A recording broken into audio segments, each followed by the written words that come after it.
Hi, I'm Joe with McCarthy. I'm standing out here in front of the main entry for the hospital. We have a construction project that's getting ready to start out here after the first of the year, and I want to make sure that everybody's in the loop of what's going on. So let's take a look at some of the details of that work.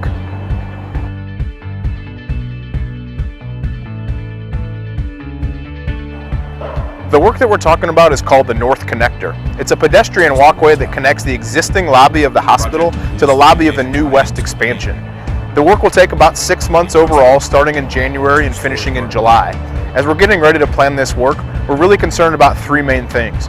First and foremost is always patient and staff safety as we perform this work, followed closely by any interruptions to patient care that may occur during that 6-month period. We want to make sure that we coordinate those closely and are communicating them well ahead of time.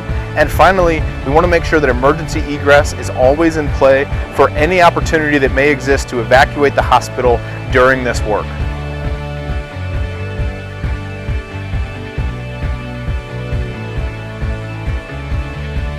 You can see from our site logistics plan that our site fence will encompass the reserve parking out here in front of the hospital. So to make sure that everybody has a space to park, we're going to create some additional reserve parking on the other side of the drive lane. In addition to the disruptions to the parking out in front of the hospital, this work is also complicated by the addition of the loop road work that's going to occur at the same time. So let's walk through a few of the details of that sequence. Beginning just after the first of the year, we'll begin occupying the site for the North Connector. At about January 15th, we will also take the North Loop Road to construct that portion of the project. You can see here that when that portion of the loop road closes, all traffic will be rerouted around the southwest side of the hospital as shown here. For patients and visitors coming to the main entry of the hospital, we'll have a turnaround here where you see the site fence so that people don't get stuck. The traffic pattern will remain in this condition for about 3 to 4 months while we finish that North Loop Road work. And then in early July, we'll finish the North Connector, clean up, and just get out of the way. Because of the need to tie both the structure and the facade of the new building into the existing, the potential for impacts are significant, so we want to walk through those and make sure everybody knows what's happening. The new building connects along the north facade on the first floor shown here. To tie in the facade of the existing building to the new, we'll need to impact the patient rooms on the second floor. So that includes the patient rooms along the north side, as well as one CCU room in the northwest corner of the stairwell shown here.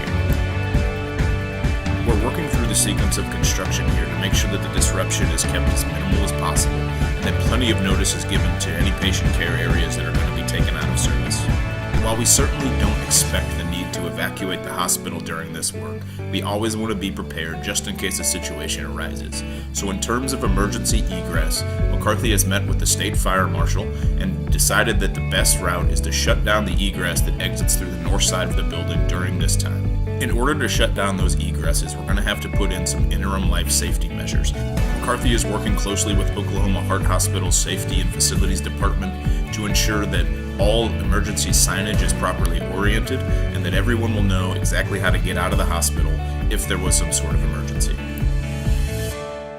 Hopefully this video sheds a little bit of light on the work that's happening out here in front of the hospital.